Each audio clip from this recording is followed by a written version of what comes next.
Welcome to the Meet Your Maker podcast. I thought you were going to do a very aggressive one like I did last week. Oh, no. Fuck. We're already doing this already. We're already riff-raffing in the beginning of the intro. Okay. That's what the people want. Okay, well, Gets the people going. Yeah, it gets the people going. It gets the people pumped. Okay, welcome to the Meet Your Maker podcast. I'm Holden, a.k.a. Gringo Tech, with the co-host, my buddy Trey and Vandal. He basically runs everything that you see going on currently within the podcast. Remember that one time you called me a guest?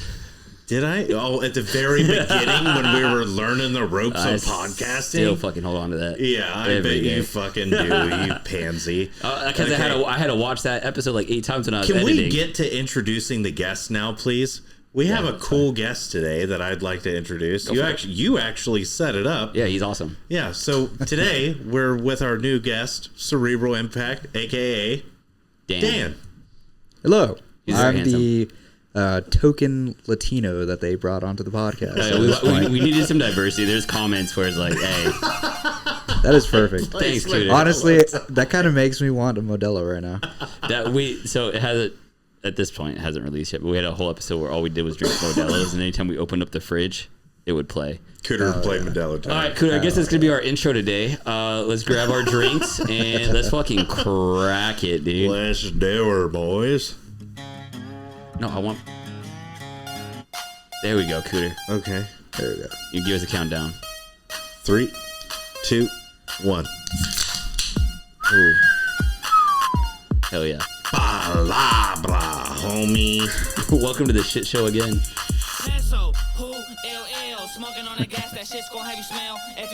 I've been listening to that so much in my free time, it's fucking concerning. Cooter has too, haven't you? He's nodding yes. So, Dan, thank you so much for joining us here on the podcast. We actually talked about you last episode when me and Wally were bringing up artists and stuff like that. Your name got brought up, and I was reminiscing how I heard about you through a drunken night with our homie Ethan. Yeah. And I messaged you at like 3 o'clock in the morning, and you messaged me like hi? Yeah. Who the fuck is this guy? Yeah, it was interesting because I received some random messages on Instagram. And he was like, bro, you got to get onto this guy's podcast and everything. I could probably actually read you the chat of that. And I was like, I'm sure he sent you like 8 messages, dude. Probably did. I mean, we won't get into that right now. Yeah, for sure. Yeah, no, that was the night me and Ethan talked for damn near 3 hours on a podcast, and then I had to end it. He out-talked me, and I was like, bro, I got to go to sleep. Like, we got to be on a shot shore floor in a couple hours. Like, we've been drinking since 8, and it's 5 a.m., and we're still pounding Modelo's. The man has a superpower of doing that, for sure. We probably have spent many a night going through, and it's like, my sleepy time is around 9 o'clock. Because I wake up with insomnia at like 3 a.m., which doesn't really sound like a whole lot, especially being 9 to 3. But he will keep me up till probably a good 12 o'clock, 1 o'clock in the morning, and I still wake up at 3. Damn. So I just suffer. That man impressed me with how much he drinks, and like he blacks out still completely like coherent. Like we woke up the next morning, he's like, did we end up filming the podcast? I'm like, you son of a bitch. I'm like, you not remember anything? He's like, no idea. No idea. That's on brand, for sure. I fucking love Ethan. But yeah, so that's how we met and found out we're both in Arizona. We're both artists, kind of hit it off there. You even came out to Operation Kidney Snatcher. That was our first time meeting in person, which was super awesome in my opinion. You had me shoot some really cool guns. And yeah, now here we are. Yeah, after how long has it been since that event? Only a couple months. Was that May April? 19th. May 19th. Oh yeah. Oh, it was before May 19th. That was the. That's the other one. Yeah. I think that was the bingo night, wasn't it? Yeah. It was like 2 weeks before that. So like early May. Yeah. Got it. Yeah. Okay. It was a good time. It was a great time. So you actually served in the military, right? Yes. So what branch? I was in the Army. Army? Yes, Hell sir. yeah. What'd you get in your ASVAB? We had some smart Army. You know, guys. it's funny you say that because I was actually watching the podcast just before I got here. You doing some research? Hell yeah. I was doing a little bit of research. And so I don't remember my overall score for the ASVAB right off the top because it's almost unimportant, especially when the GT. Unless you get like a 98 like TJ did, you're not going to remember. Oh my God. What a genius. Yeah. Oh yeah, my GT score was like 110. Okay. So it was kind of like one of those things. Where it was like you contemplate special forces. And Yeah. all the delusions of grandeur for sure. Yeah. Always. Yeah. So what does your MOS end up being? So when I joined, I had probably a good 5 different positions. I mean, you had the standard infantry, and you get. For me, I qualified for 68 whiskey for a medic, engineer, but ultimately I landed on 13 Fox, fire support specialist, and it was something that, as it was conveyed to me by the recruiter with a not so subtle hint, was pulling up the scene from Transformers where the JTAC was talking to aircraft about to hit the Scorpion robot. Yeah. So, he was all like, yeah, that's basically what you'll be doing. So he's like, you're going to be Air Force JTAC is what he sold it to you as? He sold it to me as that, but... Was it actually? Funny enough, it actually was a little bit like that. It's just, you got to pay your dues at the end of the day, because... Less you don't... Decepticons for sure. Yeah, less Decepticons for sure. He just keeps blowing up cars. Oh my God. I mean, that'd be the best job ever, right? Yeah. But yeah, so in joining... There is a certain process that you go about the actual train up to become a forward observer. It's primarily meant to be a sergeant's position job. Yeah. Unfortunately, I kind of skipped all that just because I was a victim of happenstance in the sense that I go through. So I enlisted when I was 17, needed my parents' permission. Oh, damn. I signed up in December of my senior year, and I waited out under the delayed entry program to go to Fort Jackson, South Carolina. Hell yeah. And rough. Funny part is that I shipped out to basic 2 weeks after graduation because of that delayed entry program. Oh, okay. So I was there during summer. Fuck. Damn. Yeah, that blows. But that The problem is humid. the problem is that it also happens to be their monsoon season. Duh. Yeah, so not only is it hot, but then it becomes a tropical rainforest for a good amount of time there. Yeah, you're immediately walking out of the barracks and your fingers are sticking together. Yeah. Are you what originally even is being dry? Yeah. Are you from Arizona originally? No, I was actually born and raised in Salinas, California. Okay. Most people would just attribute it to Monterey. Okay. You know, I was in that quadrant for sure, and So you're used to a little bit of humidity. Yeah. Just a kiss. a little bit, and also being little kiss. a good 60-degree climate practically year round. And honestly, it was perfect. But politics aside, it's not really cheap to live there. For Dude, sure. literally half our guests have been from Cali. Yeah, I'm from Cali. Cooter's from Cali. Maybe it's just how cool the Cali kids are. So you're brazen enough to want to be on a podcast and show yourself to the world. Maybe. Be an open book. I guess so. Which I am not. And that's why. Well, yeah, I guess we should also address this is the first time anyone's ever seeing your face or hearing your voice online. Like you've done, in-person events and stuff like that. I've done in-person events where nobody knew who I was. Hey, people still don't know who I am at in-person events, so it's all good. Yeah. And there was only one time, especially when I first started the whole page, was when I was doing lives. And this also happened to be around the time that everybody was really into AKs. They stopped being? Well, it was like it was a really big fan. thing. We got a big like Slav AK Squats fan was over like a big thing on Instagram at the time. Yeah, it's not a phase for me, Mom. It's Oh, who yeah? I am. Yeah. Except for ammo's expensive, so no, I have an AR that I fucking love. Hey, we got a lot of ammo on the cheap over at the armory. You got 545 though? Check. I think so. Check for me. I think so. I'll check Tell for me you. what the price is. I'll check for you. I'll get you the price. Yeah. It's Yes, okay. sir. I'm a what you would call a elder emo. So I can tell by the that hair, is dude. that is certainly why me and Ethan click so well, because there would be many a night where a little bit of drinking, but for the most part it's mostly sober, where we just immediately started singing My Chemical Romance. Oh my god. It's super funny. That's Ethan to a T. Yeah. No, like as soon as you play Black Parade, he immediately changes his whole position. Like, I'm stopping everything. I'm going to sing. Hell yeah. Back in my apartment in Oceanside, we had a piano that was hollowed out and turned into a bar. And we had figured out which strings on like the whole like harp part that's like built into the backboard of the piano which strings to pluck to play the intro for Black Parade. And so every time we would go up and get a drink, we'd just go ding, ding, ding, ding, and then we just play the whole fucking thing. Autism. Hell yeah. Autism. Love it. Hell yeah. So how long were you in the Army for? So I was active duty for about 4 years. And then from there, so it's like the 4 on, 4 off, essentially, where you go 4 years of active and then you have another 4 in the IRR. That is not something that they lead on with. They never tell you about the IRR, dude. Exactly. Never. Yeah. They're all like, oh, it'll be fine. You know, you're going to do your 4 years or however long, and you're good. You get to go to college and whatnot. And it's like, well, they never told you. And you got the IRR. Well, I did my 4 years, and then from there, I ended up getting coaxed into the National Guard. And they're saying, hey, you're already going back to California. You know, you might as well have continued some form of service. You can still go to school, and while you're doing that, you get your weekend drills, and you get your 2 weeks out of the year where you're doing annual training. It'll be fine, you know. So with just the reclass. the IRR for you guys, you still have to like report.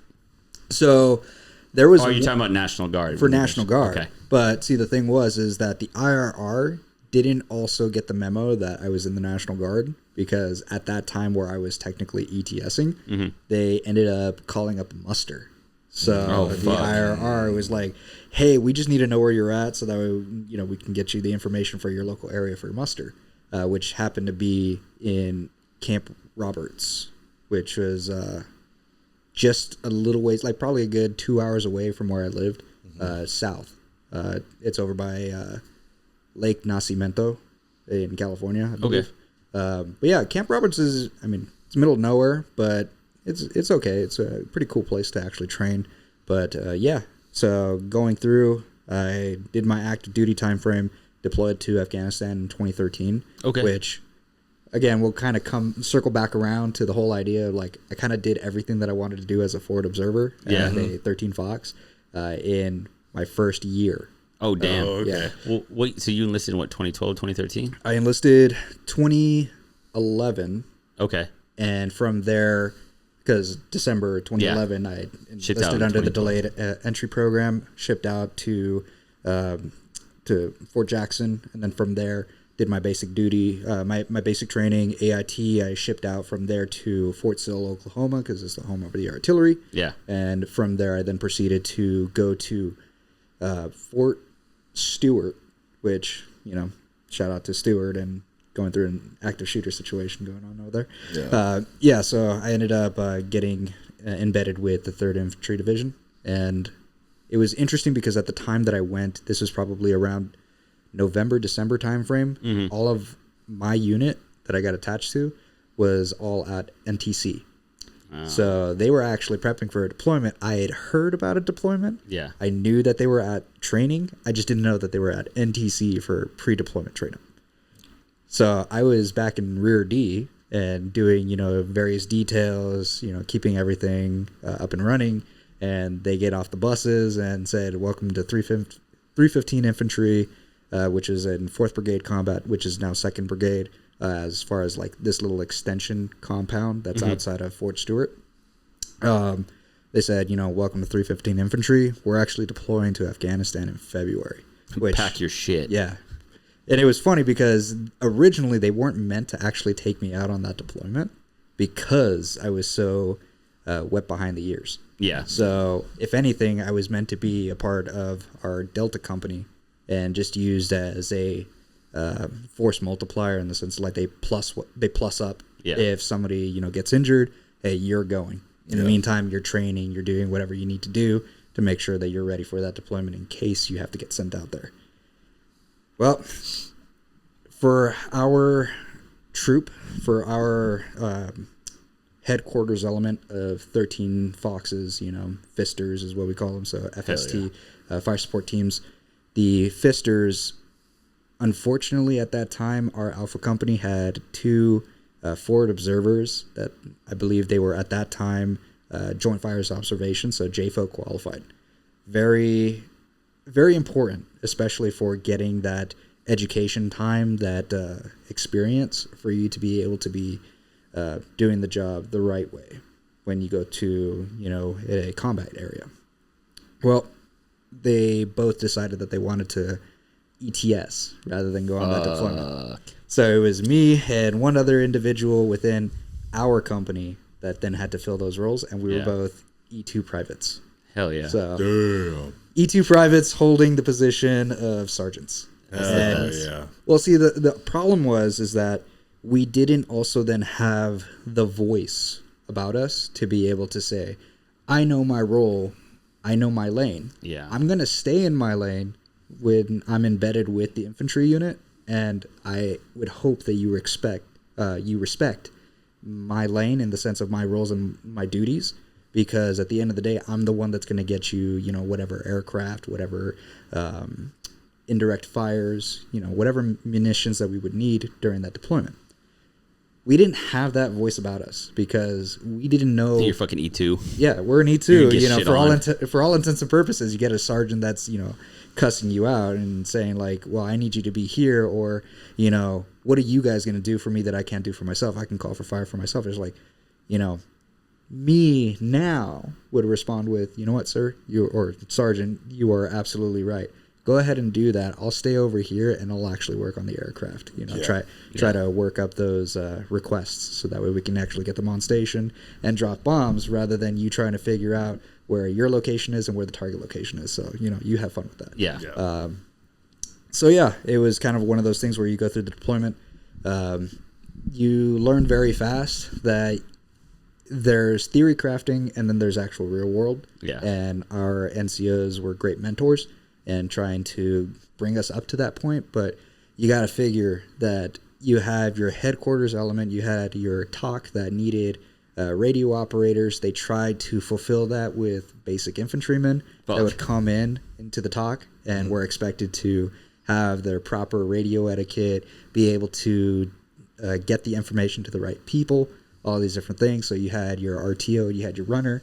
Both of them didn't really know the job that well, so we then had to cover down. And not only are we then embedded with the infantry platoons and being their plus ones, their ride-alongs for the actual patrols, we then had to cover down and also become RTOs at the TOC. So me and that other individual were then left with, there was times where we would go from being out on mission, come right back, we were expected to go to bed, and we actually had to report over to the TOC and be an RTO again. Just coming back from an op, fucking probably being in this shit to come back, like, all right, sit behind this desk, please. Yeah. I would say that in the 9 months that I was there, I probably would go regularly 36 hours without sleep. Fucking Christ. Damn. So you get to a point where, I have an old, not journal, but like a little booklet that I would have like all my targeting information, my little quick cheat sheets and everything else. And then there would always be like those times where it's like, I don't even remember half of this shit. Keep in mind, TBIs are one thing. Yeah. But all of this stuff, it just feels like it's completely foreign. Yeah. And so it kind of rings back to the whole idea of, hey, there was times where you were 36 hours without sleep. Probably is messing with your brain. Probably is messing with your memory. So, yeah, going through all of that was a pretty interesting time because in 2013, it was still, you were in the shit. Yeah. And especially being in Wardak province, it's not a great area to be in. Historically wise, Wardak province is probably one of the nastiest places. Short that of like the Korangal. Yeah. Going to these really rough areas, Chalk DC, among others.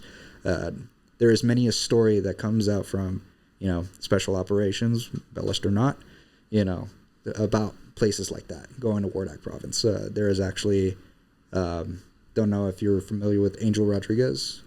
He's a 75th guy, and he talks about Wardak province and the deployments that he's been on there. So, yeah, it's a pretty interesting area to be in, and basically being thrusted into a position, and it's sink or swim. So yeah, especially trying to fill a position of a sergeant as an E2, like you said, still wet behind the ears. You can just get thrown in, like, just trial by fire at that point. But like, I feel like there's so much more stress, right? Because now you have lives on the line, right? And it's like up to you to get that covering fire. Well, it's the proverbial sword of Damocles. Yeah, it's this whole general idea that you don't feel adequate at the job. You don't feel like it was even meant to be given to you. You didn't earn it. You didn't go through, pay your dues, as a fire support specialist to get to that position, to fight for that position. Yeah. And now you're just expected to, bring in all of this experience, all of this value to a combat unit. So they kind of look at you as like, dude, why the fuck are you even here? Yeah. If you're not going to be able to do what I need you to do, why are you here? So you had to take the punches and you had to roll with it. And, about halfway through the deployment, we were all essentially not inexperienced, but there certainly was a lot of surprises being in Afghanistan and not being in Iraq. Like, these guys be like, hey, this is my second or third deployment. Most of them were in Iraq. Mm-hmm. These guys, this unit, I think, was the first time they were ever in Afghanistan. Yeah. So everybody was learning. It's just egos and everything else, hey, I got this. I can talk to aircraft better than you can. And it's like, okay, well, this isn't a pissing contest, and I'm trying to the best of my ability to, do what I can for you guys. And it wasn't until that machine that essentially, like, you're kind of like that incorrect cog, in that well-oiled machine, got grounded out to become, part of that, the synergy, the synergy there. You became one with the unit and you got that rapport, but that only happened, halfway or like closer towards the ending of the deployment. Yeah, just building all of that trust amongst everybody. Yeah, but like I was gonna ask, a bad way to do it. Yeah, but like hindsight, do you feel like you added that value, like looking back on it now? Oh yeah, I mean, hell yeah. You really developed on a lot of that experience. You effectively had said, I didn't die, but it wasn't like a participation trophy either. Like, you didn't feel like, hey, I'm a good boy because I participated. And it's like, no, I did what I needed to do, and I would think was more that was expected of an E2 at the time. I say, you probably coming back. Did you make rank while you're there? You're still an E2? Because, I mean, it's only 9 months, so. I made rank for PFC.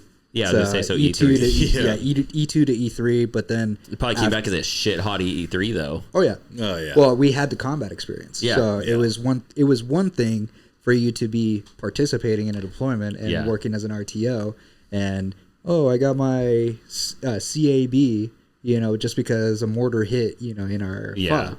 But it's a whole other when you're actively taking rounds and you're fighting off of a hill or in my case, call for fire off of a hill, just to break contact and be able to say, fuck, they actually had us dialed in. Yeah. So. Wait, real quick, pause. Can you move the mic down? Sorry, I just looked at the camera. It's just like blocking your beautiful face. So if you can move it more like, down, towards your dick.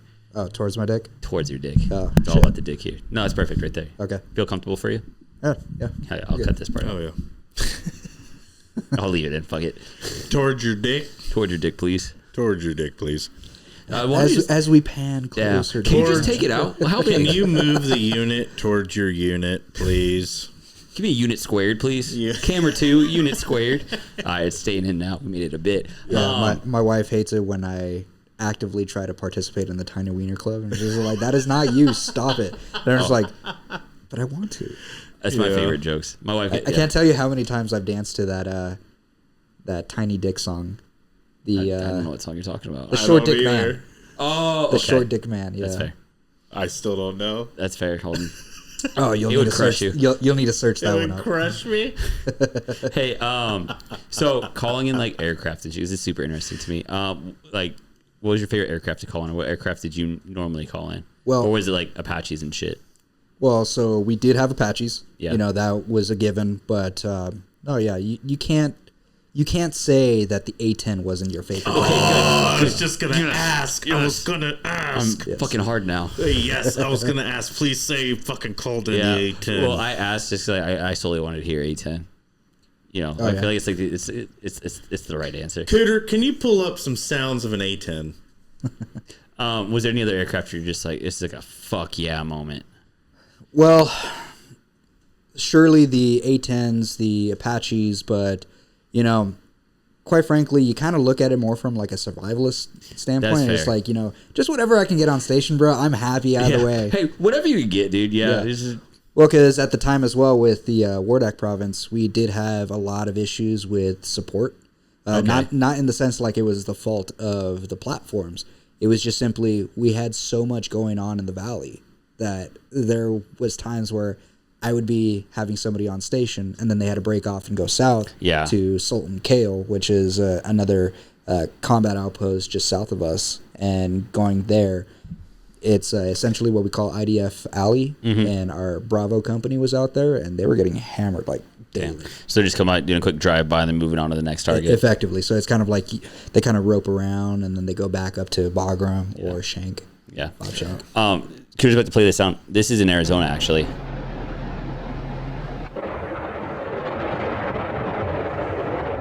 Fucking badass. They're trying to get rid of the A10 again, dude. I thought they were already getting rid of it.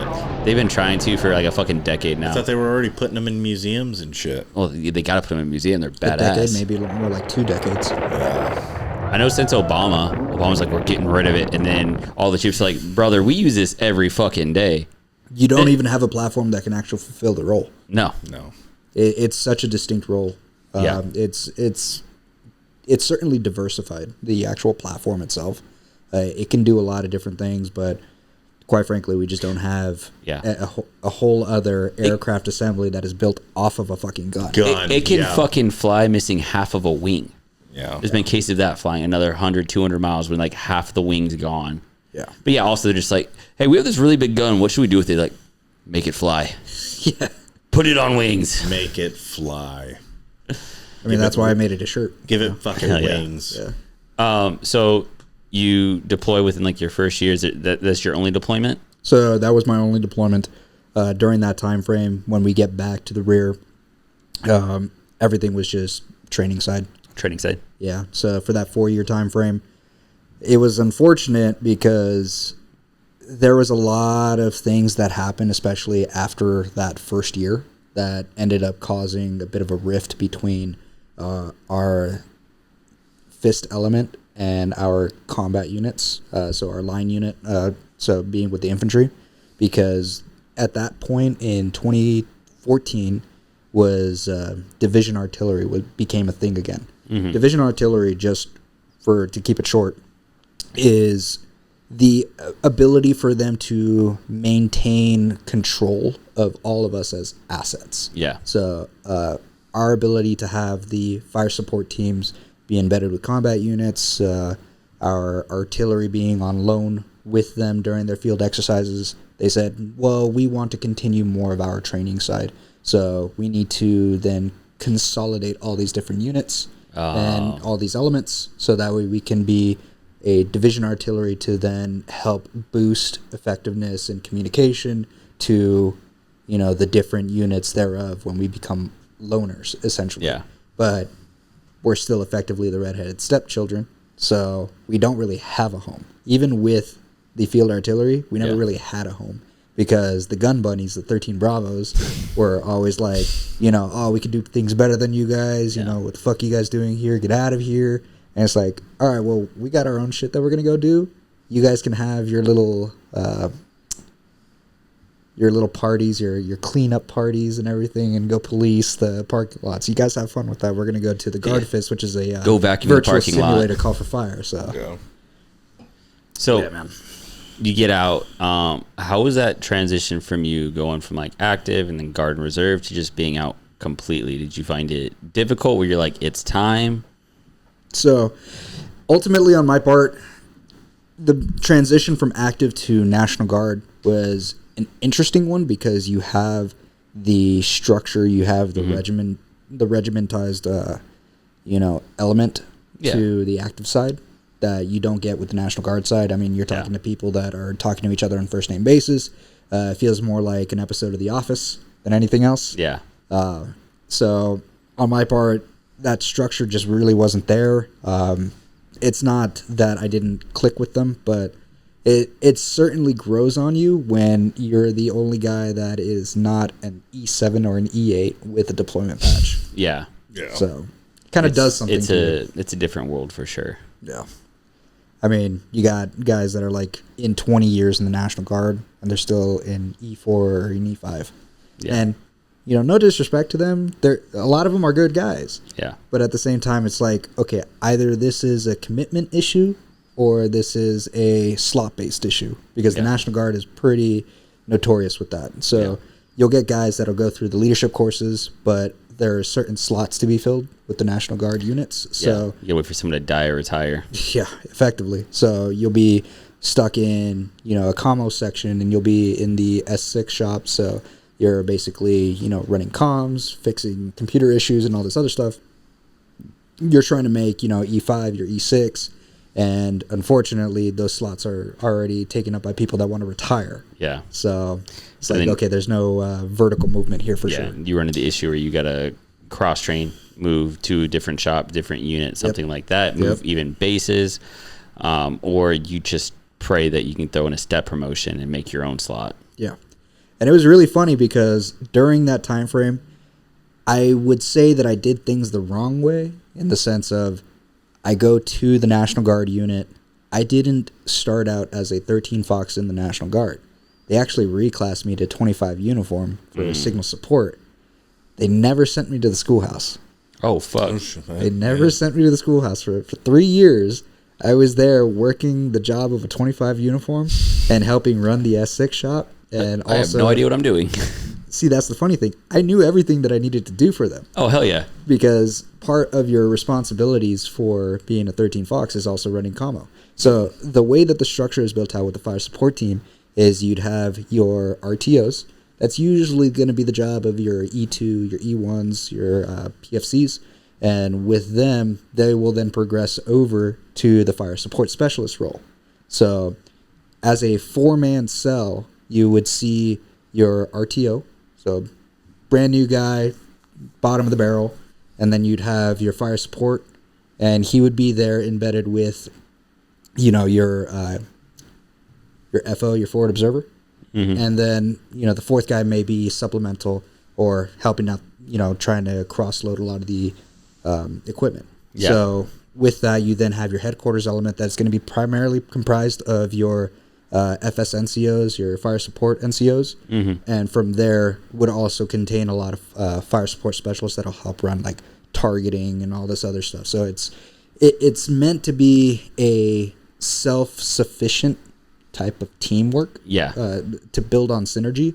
But then you get situations like me that you have to kind of fill 3 roles all at once. Yeah. So it's an interesting time, and all this is to say is I kind of gotten used to that mentality of kind of being a loner.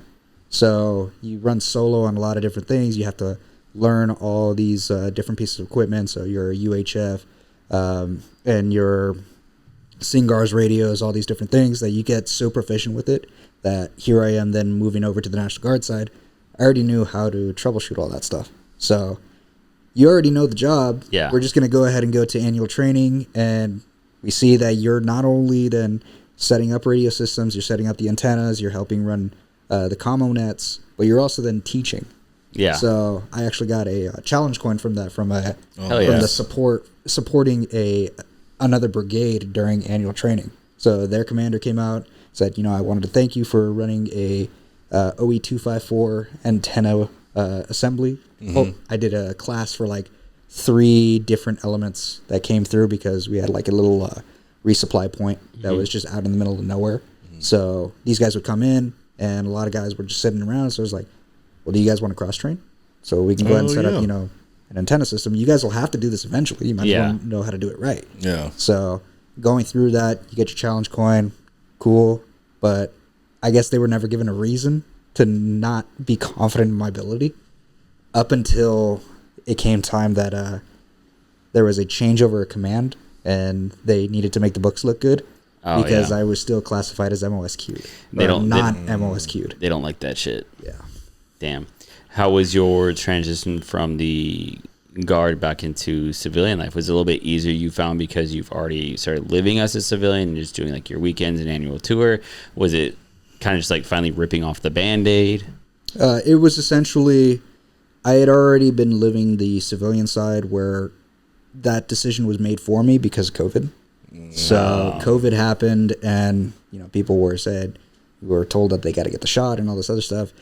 I had at that time, working my main job, which I worked up until 3 months ago. And so that main job was my bread and butter. That was what I was focusing on. That's what I was so busy doing but they said, hey, well, we got orders and, we're trying to have everybody essentially come on full time, but you need to get the vaccination. So I basically said, well, I'm busy with all this other stuff. I kind of lose money when I'm with you guys. Yeah. So I kind of don't want to do this. Oh, will you be put on orders? It's like, the fact that you guys sent me from one unit where I was happy and said, oh, you're not MOS cute, so we're going to send you out to this other unit, F you. Yeah. I was like, you know what? If that's how we're going to play this out, then quite frankly, I don't need this, and I'm just going to continue on about my way. Yeah. As you should. Yeah, so I ended up leaving there, and it was at that point where I was just full send with not only that, but at that point I started developing on passion projects. So that's how, Cerebral Impact kind of came into the fold. Hell yeah. Cool. Hey, we're going to take a quick sponsor break, and then we're fucking getting into art, boys. Let's fucking get it. Hi, everybody. Well, we've got a new sponsor today, and it's Cider Core. Yeah, they gave us a bunch of these, the Esprit de Core version of their craft cider, and it tastes just like apple juice. But it's not just apple juice. I can confirm. I've had about a case.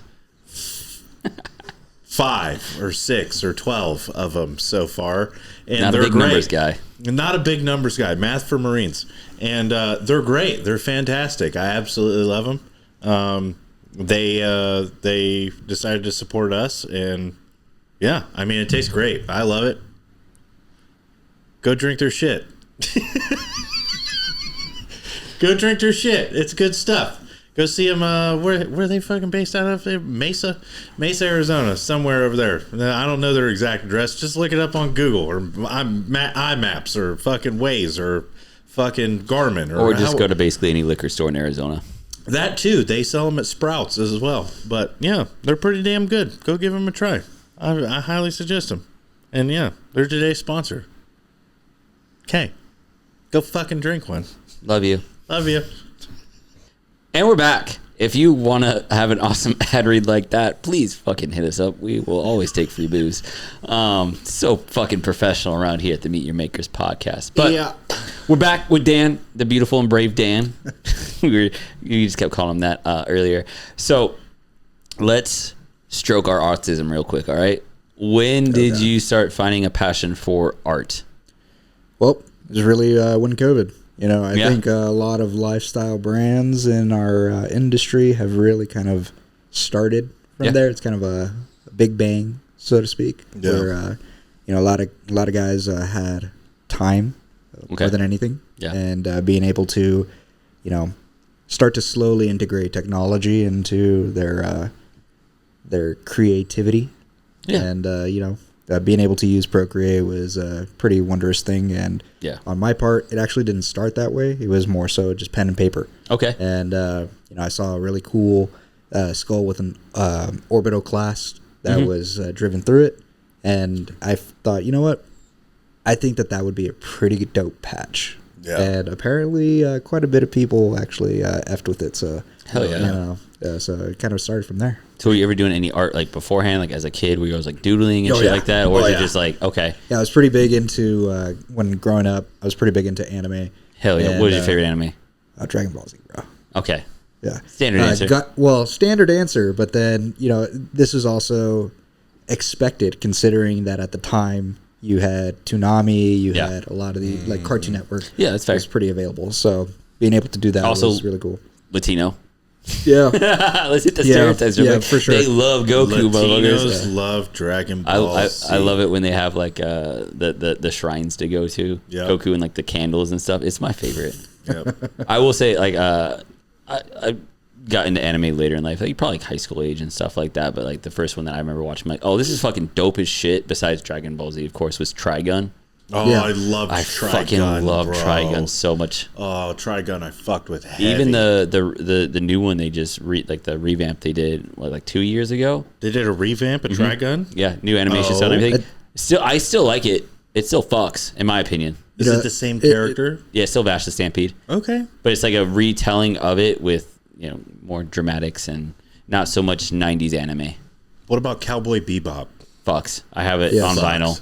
Yeah, Fuck's hard. Cowboy Never touch Bebop. it. But my biggest thing that actually kind of got me onto the hype train, so to speak, was Interstellar 555. Not I don't think I've seen familiar. it.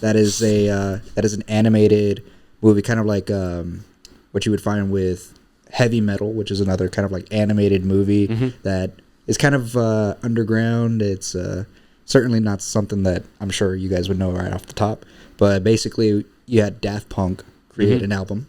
And in that album, they decided that they wanted to collaborate with an animation studio and make a movie.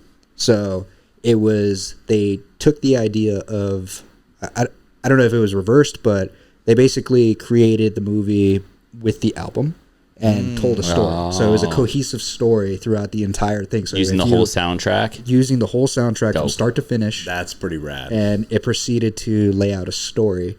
And throughout that movie, for me, I mean... I can't believe I'm even saying that. I had the hots for the bassist. Hell yeah. Cooter, pull up the bassist for me real quick. She's a very tall, blonde woman. Interstellar 555 bassist, please. We'll be the judge of this. Yeah, and she's blue. She's blue? Hell yeah. Blue. Pull it up. You ever play Mass Effect? Yes. Okay, yeah. Hell yeah. Such a good game, too. Bassist. Bassist. Cooter, don't be corrected by Holden, dude. Go to Google Images at least. Pull up a big picture. I'm blind. That's a dude. No. Okay.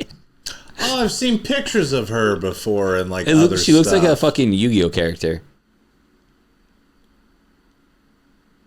That's the one you had a hots for? Yeah, for some reason. It kind of tickled my monkey brain at the time. Monkey brain. I'm sure once she starts ripping on the guitar. Maybe we'll put a picture in post. She's all right. If you like blue people. Cooter's zooming in heavy over here. Enhance. So you started around, so you've been drawing for most of your life, right? And then COVID hit and you're like, I have this free time. I have an iPad. Let's start drawing.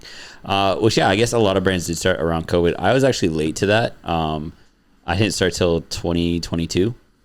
So during COVID, I was fucking playing Call of Duty Warzone and not perfecting my craft because unlike you, I did not grow up drawing at all. I got told I was like shit at art, and I just thought I was shit at art, so I never put the time to improve. I think that was kind of like the thing that started a lot of people out. Is like, you know, even growing up, nobody would ever really appreciate it. They would say, "Yo, that's cool, that's nice," but I mean, everybody's He's like just over here drawing things, blue bitches all day. Well, for me, it was actually drawing more of like Dragon Ball Z and stuff like that. But in saying, you know, about the Interstellar movie, it was just more so kind of like that was what started it off. But then from there, it moved towards Dragon Ball Z. I had just generally enjoyed animation. And that was something that kind of rang true to my mind in the sense that even nowadays, I will still end up going back to an anime style. Yeah. Just because it's kind of like, although I would never release it, it's also one of those things where I decided it kind of feeds the juices, so to speak. Like it helps with the creativity, you know. You gotta do something for you know what I mean? Because if you're just doing stuff for other people, it just, like you said, it kills that drive. And like if you're not having fun with it, what's the point? Exactly. I mean, the commodification side of things, especially in our industry, I mean, go ahead, call me out. Do it. Fucking do it. I know you want to. No, well, because at the end of the day, it is something that you have the individuals that are actually making the product, and then you have others that are, you know, using AI. Yeah. For one thing. You know, Hey, you want to talk about AI real quick? No, okay. All right. Let's not go there. All right. I thought we were gonna get spicy. Oh, go for it. No, I'm just fine. We've talked a lot about AI on the podcast, and like I think it's decent for a tool and stuff like that. And, you know, I know artists who use it for like references for like hands and shit like that. Like I want this very specific thing. But I'm that's also a superpower, though. If you understand body mechanics and you're able to then make hands finally, yeah, it's a superpower. You'll become a god. I've had to take reference photos of myself holding things. That's how I am able to do hands, because like I need to go through, and I definitely need to go through anatomy books and stuff like that, like really grind it out. It's just the time. So sometimes like taking a picture with a knife in my hand in a certain position, or like, oh, I need to do a picture of a wizard holding an orb, so let me hold my kid's basketball in a certain position. You know what I mean? Yeah. It's just No, it makes sense because at the end of the day, who's going to sit there for another additional hour just to make it proportionally correct and build out the geometry in a way that it's going to make sense based on the perspective, when you can just simply put on a wide lens for your camera and take a reference photo and say, okay, you know, hey, here's me holding a grenade, you know, in my hand, throwing it towards you. Yeah. And I can take a photo of that with a wide angle lens and it's going to look perfect. Versus, hey, how do I make this look right? You know? Which is like hard for me because like I just recently started like drawing actual people instead of just skeletons, and I avoid it for the longest time, just trying to get proportions right. My proportions are still fucked, but like with my art style, I can hide it more because it's not hyper realistic, right? Right. Shut up! Your proportions are beautiful, dude. If you therein lies my problem for sure. Yeah, if you pull up if you go and you pull up the one I did of Samson fighting the lion, his left arm, the right, if you're looking at it, it's not proportional. There's something wrong with his tricep and shit that I just could not figure it out. And at some point I was like, this is good enough. You know what I mean? But like with my style, you have to scroll just for a little bit more. Right there. That back arm, there's something wrong about it.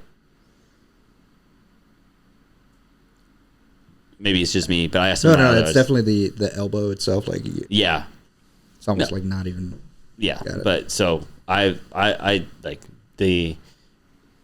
I do want to spend the time to like fucking do art studies and grind it out, but not being a full-time artist kind of fucking kills that sometimes. Well, and that's the thing is, unless you've already built the skill set to be a full-time artist, it's really hard to even want to push yourself to become that, because there's those that have the perfect storm of interest, of engagement, and, you know, established relationships. I think that's the most critical part. Yeah, for so sure. Like guys that I've befriended in the industry and guys that, you know, I've talked to and would consider great friends in the art community side of things within our industry. It's not without its blood, sweat, and tears. Yeah. And those guys, honestly, I do not envy them at all for all the clout that it can bring upon it. Yeah. It's certainly one of those things where it's like, dude, you can keep that, because for them, they're inundated with so many requests. Their books are full. You never really see it until you actually talk to them and how much actual work gets put into it. And then, you know, there becomes the problem with commissions where you're then in this constant point of communication. It's like, you have an idea, you run with it in a rough draft, and then you want to send it to them, but they got their own life. So it's like, hey, I'm trying to get this done for you. Why aren't you responding? Yeah. Do I need to text you and move away from social media? And then I text, they respond. Oh, I'm in the office right now. I can't really respond. It's like, don't get me wrong, I totally get it. But then you're also kind of like, hey, this is also where like I'm in the creative mode. Like, hey, I'm spun up right now. Let's get this done. Like, if you can just give me a yes or no, we'll knock this bitch out right now. Yeah. No, so 100%. It could be something that, you know, for all intents and purposes, gets done in a few hours. Yeah. And they're like, oh, this is incredible, but I kind of want to change this one thing about it. Yeah. And you're just like, okay, well, I just went through line work, coloring, shading, and all this other stuff, and now you want me to change it. Preach. Yeah. Awesome. Fucking preach. That's like my biggest problem with commissions is that right there. But like, I don't know. I feel like I could definitely start taking the steps to being a full-time artist with how my books have been and stuff like that. But there's reasons outside of my job and stuff like that to where I literally can't just give up my position at my work to be a full-time artist. But it's definitely a fuck ton of work. Yeah. And it like you said, like if you don't have like those small things where it's like, this is what I want to do, if you're just doing nothing but commissions, you're gonna get burnt out. Yeah. You so are, especially just communicating with people all the time. And like you have people who over communicate and then you have people who under communicate. You're like, dude, I haven't heard from you in like 3 months. Yeah. And you're like getting my ass on now, like I need this done tomorrow. Like, what do you mean? Yeah. For sure. So COVID happens, you start drawing and stuff like that, and so your initial is just like, I'm gonna start drawing stuff like to make cool patches, like going straight to merchandise, or is it kind of like a slow burn of like, I'm gonna get my art out there and then so it actually started out as the patch. So when I went through and I designed, matter of fact, I think one of my first posts, if you go back to the Instagram and scroll all the way down, I have it archived. Anyways, so I had the skull with the orbiter class design, and with that, I had I'm super interested in what that looked like. Yeah, let me go ahead and actually pull it up here, and I can just show it onto. So whichever camera that we got.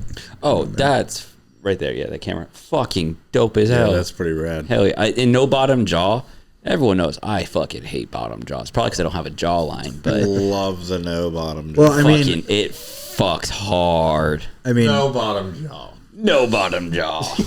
I mean, it also just sits rather well when you put like an actual skull on a table. It sits rather well without the lower jaw. So I mean, I feel like, to me, like whenever a mound of skulls. Yeah, whenever you draw a bottom jaw, it just looks weird, right? Because it's when you draw it, you have to kind of detach or attach up into it. Yeah, and to me, it just makes the bottom of the skull just too busy. It takes away from like the I spend a lot of time on like the eyes and the nose and the cracks, and it just takes away from that, and it makes it too busy. So then I got away from also doing teeth. Like I stopped doing teeth for the most part because I'm like, I hate it. I hate doing teeth. Like just like making them all proportionate, doing the right, like sometimes doing the right number of teeth. And so I'm like, fuck it. These guys are gonna be fucking gumming it. Right. Yeah. Nothing but fucking gums, dude. Young gummy. So you release your first patch, does well. Obviously, that thing's fucking dope. So where do you start going? It was kind of a bit of an upstart at that point because after I make the design, I go through and I find a vendor, make the patches, get them sent to me. And it was for a time just working off of DMs and people sending me direct payments through like PayPal. Yeah. I think was a big thing back then. So they would come in and just regular white envelopes, postage envelopes, and I would send them out as that. So it was this, it was all crowdfunded and having no website or anything else involved. But then, people got to like it so much that they wanted more. And at that point, it's like, okay, well, I can see this being a side hustle. Yeah. And so I started working with Shopify, got that website set up, and I kind of went off the rails, I think, because at the end of the day, this was also at the peak of drop culture because COVID was a thing. Yeah. Sourcing was hard, trying to keep up with demand, and people would say, well, I still need the money to actually make 100 shirts. Yeah. So let me crowdfund this by way of a pre-order. And that became the industry standard where the supply was not keeping up with the demand because everybody was so inundated with all these different creators and people that were posting and adding others to their posts and trying to really get as much reach as possible. Exactly. Get that engagement up across the board. So, Forward Observations Group became a thing, and, they kind of, I'm not going to say that they really set the tone, but for all intents and purposes, it was them and guys like Task Force Doomer, which was another company that was really rising to the top during that time frame. Because they're fucking still at the top. Let's be honest here. They are, and I'm really good friends with the artist who is also the owner. And he's been to my house. So. Has he really? I've talked to him a little bit, just a little bit. But he's the sweetest guy that you will ever talk to. I love his art so much. I fuck with it. So when you're going up and stuff like that, did you already have kind of ties in the 2A community where people, or is like I release this patch and that's how I start making all these connections? It was effectively the latter. The latter, okay. Yeah, for sure. And it was around that time frame where I've also befriended a few guys that, again, at that time were pretty big into the AK scene. So, I mean, it was essentially par for the course when companies like the guys that made Escape from Tarkov, Battle State Games. Yep. So when Battle State Games really took off, especially during COVID, everybody was on their computers. Everybody was playing Escape from Tarkov. Everybody wanted to be, Slav squatting and shooting AKs all day. I've been doing that since I was fucking 12, boys. I love a good Slav squat. Can you squat like true Slav? I have a fucking... You got the Adidas pants? Well, I had a M81 Adidas pants and shirt. That's bitchin'. M81 Adidas pants? Yeah, well, and a matching shirt. Oh yeah, It fucked hard. that sounds. I like think it I'll fucks. show you a picture later. I might put it in post. I have a picture of me Slav squatting in it with an AK. Take me here. Before COVID, way before COVID. I've been on this shit. Anything in M81. Yeah, I think the closest you'll get from me is certainly these vans, which people aren't going to be able to see from the cameras. Yeah. But I'm Get- just here get to real make. flexible. I'm Hell just, yeah. They can I'm just see it. here to make people really They can jealous see it. with You're good. these, Hell yeah. you know, Hell chalky chip. yeah. Chalky chip Yeah. vans. Chalky Yeah. chip vans. Yeah. Oh, dude, I just saw the duck camo vans. Those They look sick. fuck. I saw the picture you posted. But I of prefer them. the classics. Yeah, I like those ones. I need to get another pair of Low those tops, ones. yeah. Honestly, low the pro tops. skaters I think are where it's at. Not, Yeah? not the Yep. traditionals because, you know, I'm minorly flat-footed, so That nice insole in there. Yeah, Hell yeah. These ones are just money. for sure. So we're gonna backtrack just a little bit because I definitely want to get more into art, but I want to talk about your ties to like 2A and stuff like that. So when did you start really finding a love for guns? Was it pre-military? Was it military? Was it post-military? So it was pre-military. Okay. Growing up, you know, you don't really have too much access to guns being in California. Yeah, 100%. And so my experience was based off of rental guns at a local shop there in the Bay Area called Markley's out in Watsonville. Okay. And with that, you know, I was shooting I started out at like 12. Okay. And was shooting, you know, SIG 226s, Glocks, and all this other stuff. Really loved. You know, just the like pistol walk in platform. there by yourself, being like, "I'd like to rent this Glock." That would be funny, but no. Oh, damn, that would've been so Unfortunately, badass. It was always at the behest of, you know, my father who, It's you like, know. they look at you like, I think this man is 2 kids in a trench coat. Yeah, You fucking yeah, little so- rascaled him. so essentially that is where it derived from. Being in the military, I mean, it was par for the course, being able to shoot. Yeah. I mean, I don't believe the statute of limitations is there, so being able to privately purchase a sidearm at 19 was interesting. And yeah, It's legal in Arizona. You did it in Arizona. for sure. Yeah, for sure. Let's just say that. Yeah, for sure.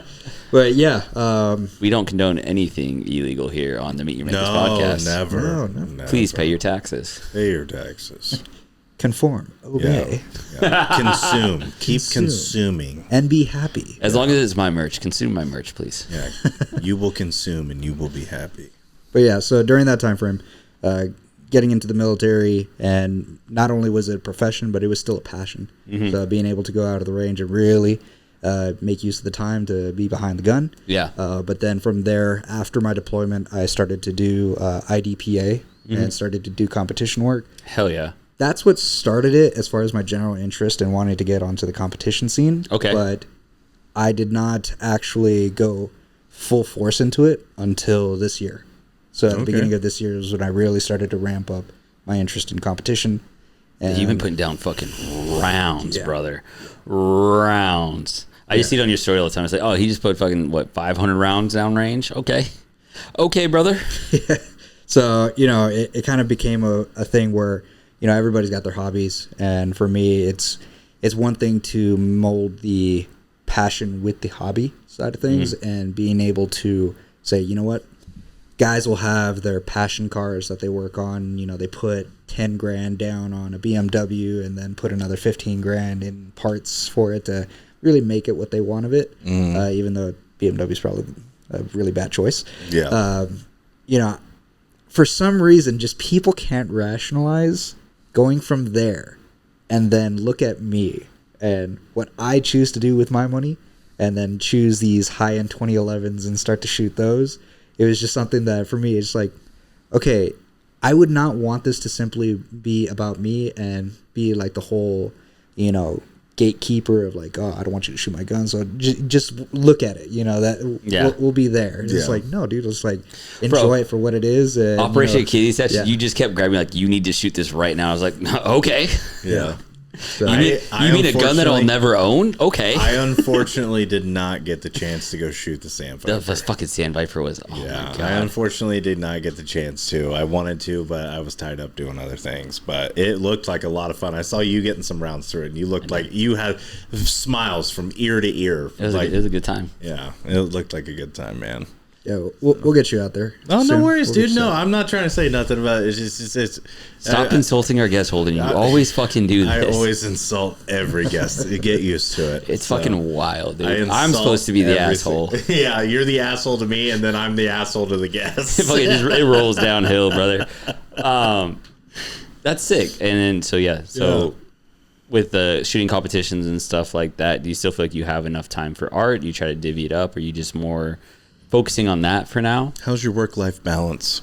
Non-existent. Yeah. So going to the competition side, it's kind of like one of those things where it's like the autism will also be with the artism side of things. Hell yeah. But then there's also those times where it has to give somewhere. Yeah. Just from commitment levels. Yeah, so of course. Being able to go to competitions at its peak, I was probably going to 2 or 3 competitions in a week. Oh, fuck. And if you're looking at it respectively, you're talking at least 250 rounds that you're shooting. So, for me, it's like, I think I was blowing through a case sometimes in a week. And then in other cases, like, I think I shot like 5,000 or 6,000 rounds in one specific month.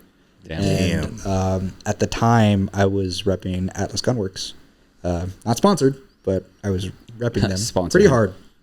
And in less than 8 months, I probably put a good 15,000 rounds through my Atlas Titan, which is a 5-inch full model. Yeah. So it's a government spec. And with that, the finish and everything, it's kind of like emblematic of you put rounds through this thing and there's almost next to no wear on it. Okay. It's just a tribute to the work that they've done. I was going to say, with you their DLC didn't finish. have to do like a new fucking barrel or anything like that? Brother, that's barely taking the top of the iceberg, Hell yeah. Yeah, so those guns, their barrels will last close to 100,000 rounds. Oh, really? Damn. That's actually, that's really fucking impressive. We are far away from a Glock, my friend. Hell yeah. So some guys will we're also far away from an AK, dude. That AK, we're going to get 1,000,000 rounds through an AK easy. Well, yeah, for sure. But then you're talking about keyholing, but you're not really worried about You're that. not worried about it. It's still going to shoot. What's your thoughts on the platypus? I think it was an interesting thing when it came out. I just couldn't really formulate an opinion of it, primarily because I think when you move away from the 2011 platform utilizing those 40 cal mags, essentially, it's not that it wasn't reliable. It was just I wasn't a fan of melding the two. It's either you're either one way or the other. Yeah. So, I think that for them to go forward with offering you a platform that effectively everybody in the industry at the time was still coming hot off the heels of shitting on Gucci Glocks. Mm-hmm. Yeah. And they're talking about like, oh, why would you pay $2,000 for a Gucci Glock? It's like, brother, why are you paying $2,000 for a 2011 that shoots with Glock mags? Yeah. So, and it's no fault of the platform. It's no fault of the vendor and, creating that specific gun. Yeah. I just looked at it as it just wasn't me. Yeah. And I mean, they're nice. That's they're fair, really nice. I mean, we've got a few of them in the shop, and I've gotten hands on a couple of them. Now, I will say I haven't shot one yet, so I can't establish opinion one way or the other on how it performs. You'll shoot the Sand Viper, and it's gonna ruin you. I still think about it sometimes. You should connect with Lewis of Badlands Ammo and hit him up about the platypus. Yeah. Yeah. I heard he likes his a lot. Yeah. It's and again, this isn't to shit on. I mean, because I've honestly debated like it might be my next pistol. So, but farther down the road, way further down the road, I think it's a good. I don't want to say entry, but kind of like an entry 2011 is the way I look at it. That's where I was going with it. So the way that I kind of put it is, let's go down that route. It's essentially you're testing the waters because you're still coming off of. What's that? You're by. Yeah, effectively. You're batting both ways. Yeah, so to speak, this just in: if you shoot a platypus, you're by. Hit me up. What? I'm sorry. What? Fuck, got sidetracked there. No, but yeah, like I'm a big Glock guy, dude. I love Glock. Same. Got a big girthy Glock in my hand. I'm happy. There you go. Attaboy. Good boy. So yeah, I've established. I've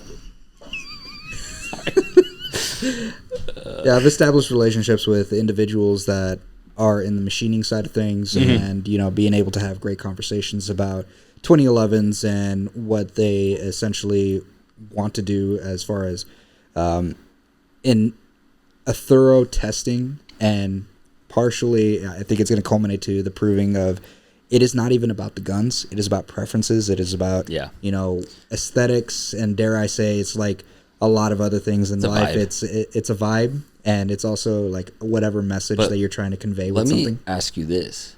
Do they make extendo mags for any other 2011? They do for the platypus because it takes the Glock mags, baby. Can I put a drum mag in my Sand Viper, dog? Okay, so Glock is what, 32 round mag? You can get a 32, true, but you can get a 50 round drum. Bro. Well, you can get a 50 round drum, but who wants to? I think they make a 50 round double stack now. Probably. Yeah. Who wants ridiculous. To, brother? I have the Chisholm. I know that. So I have the 170 mags, and those are 28 without an enhanced base pad. Okay. For the magazines for the 2011s. Yeah. So that in and of itself, you are good to go. Like I don't think that anybody actually wants to run anything larger than that. I don't think so either. So it's just, you have the ability to. Yeah, that's right. It's the vibe, dude. You can throw a 40 round mag, a 40 round double stack mag into a 2011. Why not? We have the vibes. We have the technology. We have the technology. We must utilize it.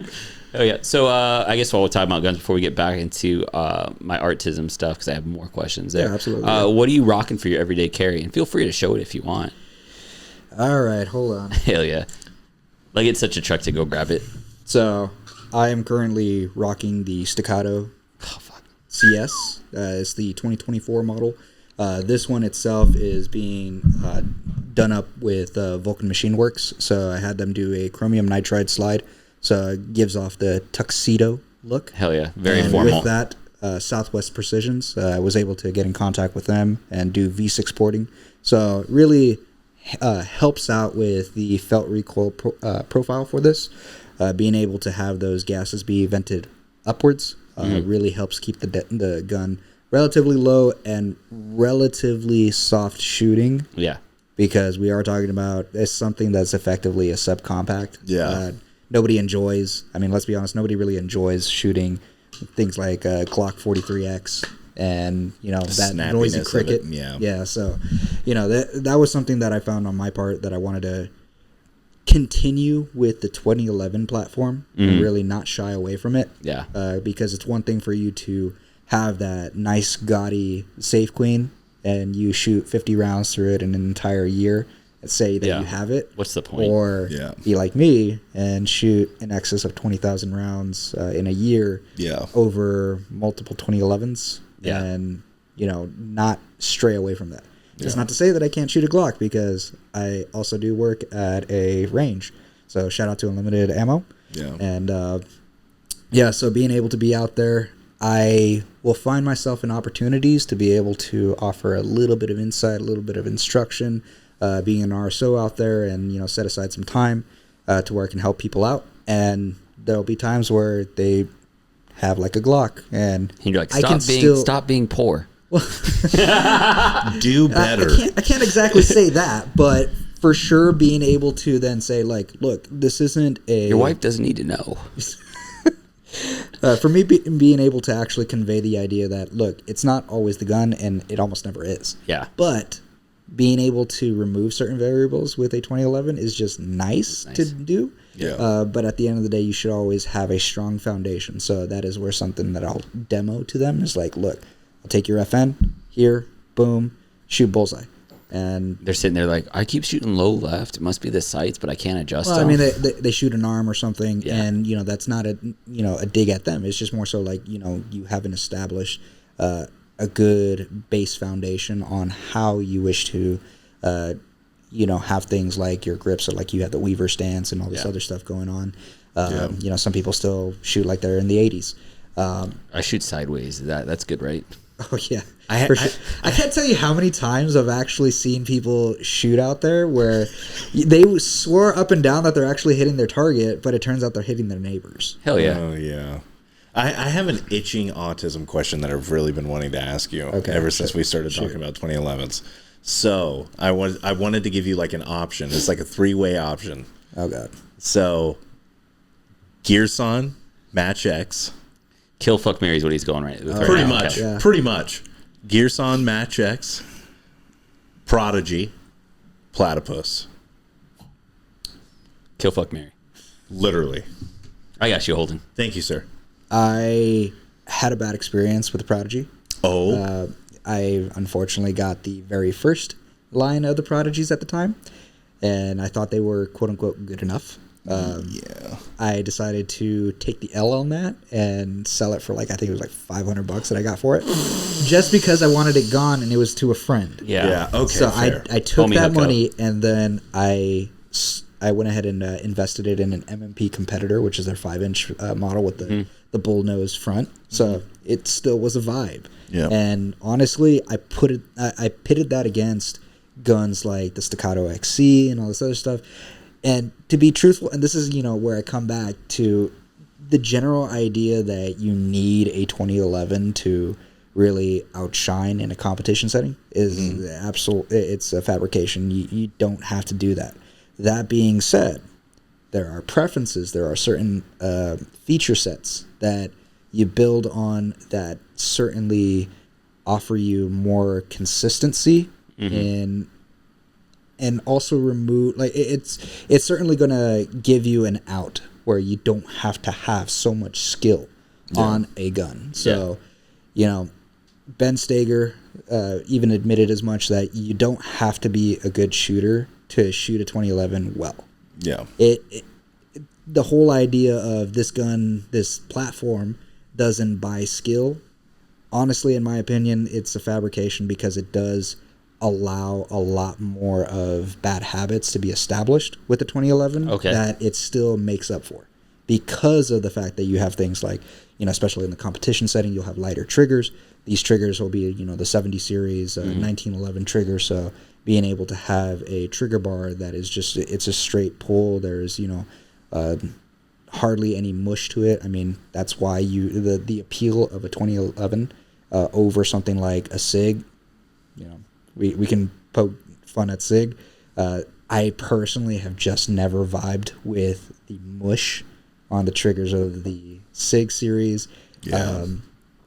Guys want to lighten up their trigger sets for the Glocks, but then the trigger shoes are also very wide and all these other things. So, everybody's trying to chase this level of comfort that is there with 2011s. Yep. And short of people trying to really kind of go forward with being able to make that initial investment is a lot. It's really hard for some people. Yeah. Don't be poor.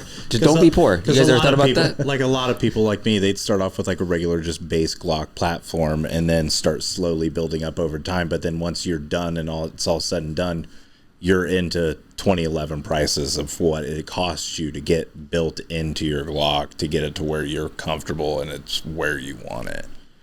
I still love my 19X. I won't lie. I'm not probably gonna Gucci it. I'm gonna put I still gotta throw an optic on it because I'm lazy and poor. Yeah. Well, But I just since it's one of the first pistols I shot was a Glock. I'm very comfortable with the platform and stuff like that. I dare say most people. I've shot 2011s. I've shot 1911. I've shot a lot of pistols in my day, and if I'm not shooting a goddamn snub nose revolver, I'd like to shoot a Glock. This dude is a slut for snubs. I'm a cowboy. He's a snub slut, dude. Make that your next shirt. I'm a snub slut. Just me, just fucking. Just right mouth up. feeling a snub. Yeah, right. Tastes like home. Mouth feeling a snub is crazy. Fucking Christ. I love that. Oh, So on my part, ultimately after going through and using everything under the sun, I mean, back in my previous home, which isn't that far from here, I effectively filled out a 32 gun safe, and it was kind of one of those things where it's like you reach a point where you have access to adult money, and it's almost as if you had a gun of the week, where you go out and almost every week the guys know you. It's kind of a problem if a gun store knows you by name, just because of how frequent you frequent the business. Mm-hmm. But I kind of looked at it as kind of a rite of passage now. Knowing what I know now, it was almost like a rite of passage where I paid my dues to understand where I wanted to be, and ultimately I decided on continuing forward with the 2011s to not necessarily the peak, but certainly a point where I am comfortable and I have not looked back. Yeah. So therein lies, going back towards Atlas Gunworks and then eventually on to Terran Tactical, and going forward with the Sand Viper. So did you kind of like just purge the safe? Effectively, Yeah. that was the startup money for going the 2011 route, and that was when I bought my first one, which is the Atlas Titan. And it was a really funny story because at the time I put forth the money to go with the Atlas Titan, and it was kind of conveyed in a way that, hey, you're almost next to never going to be seeing these things because the lead times at the time was like, I think 10 months for being able to actually purchase one made to order from Atlas Gunworks. That's what you want, though. Yeah, but I didn't realize that the Phoenix area was kind of a hub for these things. Oh, hell yeah, so it is. I went to go and buy the Atlas Titan first and thought, okay, I'll probably not see another one of these for like a year. Yeah. And so I had my wife shoot the gun, and it's kind of like we had this whole idea of like the his and hers. Mm-hmm. So if I have one and she really likes it, she's going to want one. Well, the Titan is a $5,500 gun. And then she started looking at the catalog, and she ended up liking the name, and then two, the size of the Atlas Athena, which is a 4.6 model as opposed to the 5-inch model. Yeah. And I told her, okay, well, let's agree that the next time we happen to see an Athena specifically, I'll buy it for you. And so we essentially shook on it, and she held me to my word. Only for a week later, we go to a buddy's gun shop, and it's right there. It's right there. Hell yeah. Dang. Now, I could have let it slide in the sense that, you know what, it's just not in the cards. We shouldn't be buying it right now. Yeah. It came hot off the heels of paying all this money for the Titan. Yeah. Well, I said, let's humor the idea to actually look at it, see if this is something that you're really going to like. Mm-hmm. And unfortunately, I proceeded to hand it off to my wife, and she then didn't prepare for how much it weighed, even though she knew how much the Titan weighed. Yeah. It's just, it did not click in her head, and she proceeded to accidentally smack it against the metal and glass cabinet. Accidentally, in quotations. Yeah. So, she scuffed the black frame for the display case, and when we heard that loud smack against the metal, both ourselves as well as the employees all cringed, and I said, relax guys, I'm gonna buy it, just please don't let this sour the relationship that I have with you guys. Yeah. Fair enough. Needless to say, there was a good amount of time there where we ended up receiving the constant reminder, because that scuff was there up until recently. I think they moved the cabinets around so we couldn't find it readily. But it's like, oh, hey, that's you. Hey, that's you. So, yeah. And then at that point, we put it through its paces, and I started getting into the competition scene, and it wasn't until probably about April, May timeframe. I had probably the Sand Viper for a good 2 weeks before the kidney Oh, section really? event. Only 2 weeks? Yeah. Shit. So that bitch was so cool throwing just fireballs at the end of the night. Yeah. Yeah, Oh, that dude, shit was sick. It only had like 1,000 rounds through it by the time I brought it to your guys' event. So it's kind of like one of those things where like I was partially hoping that you guys weren't going to break it. Yeah. That's fair. But it was also kind of like Well, one of you those must things have like, just- hey, just have fun with it. You must Yeah. have just bought it because you messaged me like, I'm bringing the Sand Viper. And I was like, that's fucking sick. And that was like a week or two before the event. Yeah. Yeah. I Fucking remember bold choice. I remember when you messaged me, you were like, yo, this guy's bringing a Sand Viper to the event. I'm like, that's fucking insane. So that was pretty cool. No, that was really cool of you to come out and Yeah, man. let people shoot it, right? I mean, most people will never shoot a Sand Viper in their life. I probably will never shoot one again. Well, and see, that was the thing is, even now, I still hope that there will be a time that comes as far as the local gun shops to adopt this idea of a try before you buy event. Mm-hmm. I understand that, one, parts is always going to have a part to play. You know, having the option at a range to have a demo unit to be able to be rented hard. is really hard, especially for effectively you asking a bunch of random people, hey, come hold this 6,000 gun. Formula gun or Formula car, effectively. Yo, we just put a down payment on a car. You want to go fucking drive it around like it's a fucking race car? You're essentially like sacrificing whatever weapon it is to just the will of to hopefully, nature. to hopefully make some sales where the margins aren't great. Yeah. So, in a perfect scenario, the way that I would look at it, and I've had conversations with a few people about this, was if you had a try before you buy event, you know, hey, here's some ideas for a gun store. If you could find either a personal weapon that can be on loan that you already understand the risks of, if you were to bring it out to a try before you buy event, that you have a buy-in where people purchase tickets, so you help crowdfund, you know, the idea of, hey, replacing this gun or setting it aside for other ventures, you know, build capital, so to speak. You can then have this buy-in, and this buy-in, as far as the ticket to be able to shoot these guns, can be refunded to you like a rebate that would go towards the gun purchase. So if it was $50 for one mag or 3 mags for $100 for you to shoot whatever gun. Yeah. For some of these guns being, you know, $5,000, $6,000, $8,000, for you to shoot it for $50 to $100, get a picture for the gram. A whole lot of it doesn't seem bad when you get to try before you buy and know whether or not this is even for you. Yeah. So that's fair. You know, I think that the juice is worth the squeeze at that point. Yeah. Can't say that about a whole lot of guns, but, you know, you got places like C2 Tactical that want to charge you effectively the same for having something that is there in their shop. Yeah. But the optics aren't there for it to be like as part of an event.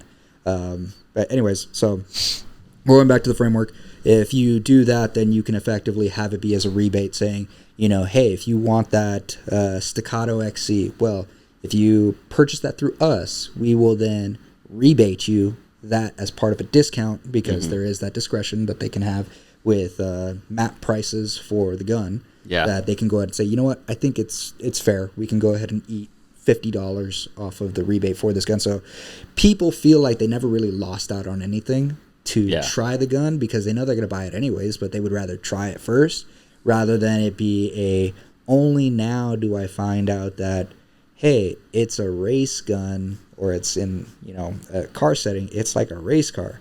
It needs premium gas. Yeah. It's not my Glock, so I should be cleaning it after range sessions. I can't run Winchester white box in this thing. What do you mean? Yeah. Which is also another conversation as far as the whole idea of needing to go the Winchester route when companies like PMC Bronze exist, and it just is a superior product altogether.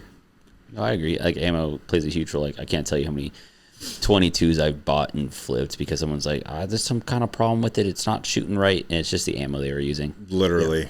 Like, Belinda's got an FN 502. Yeah. And I can't remember what kind of fucking off-brand ammo we originally had at the beginning, but it was just like failure to feed almost every other shot. And after we switched it over to like the Aguila or whatever it is, it immediately would just sight. It was running like a dream.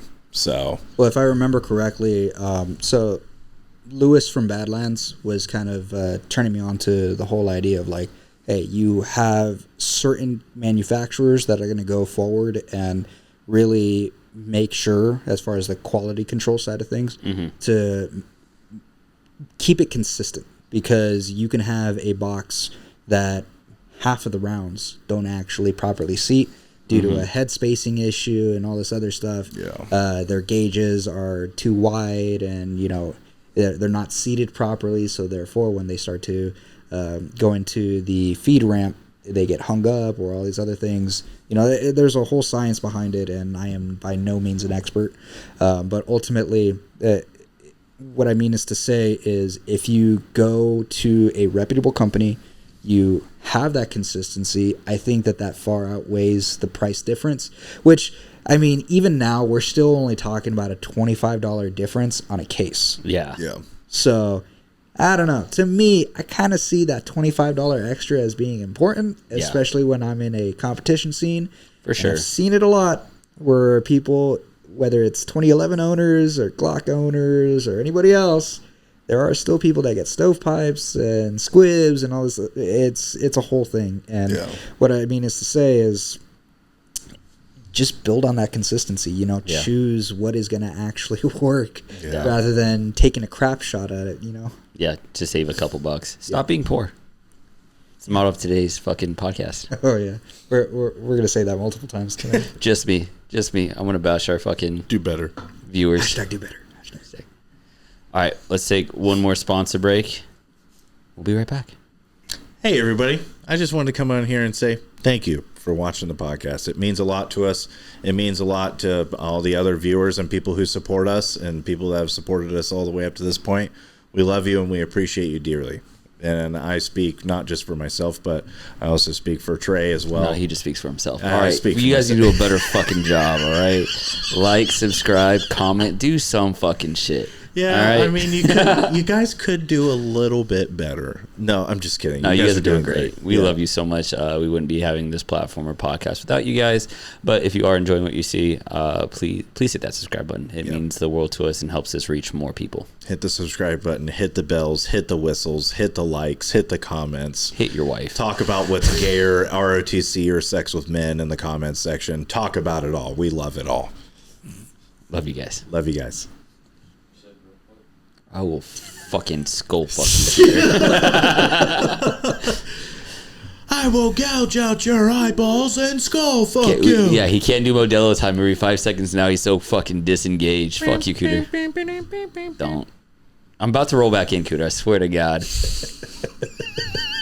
Cooter loves the he's the chaos coordinator, dude. He has to keep all the chaos within himself. Sometimes he just can't control it all. All right, and we're back. Let's talk a little bit more art so I can scratch that fucking autism here. Scratch that itch. So how would you define your style of art? Do you have any certain ways? I have like my ways of kind of like describing yours, but how would you describe it? Literally, it doesn't make sense. It doesn't make sense. It doesn't make sense. Like as abstract, or just, it doesn't make sense? So it almost as if it's a style of the week.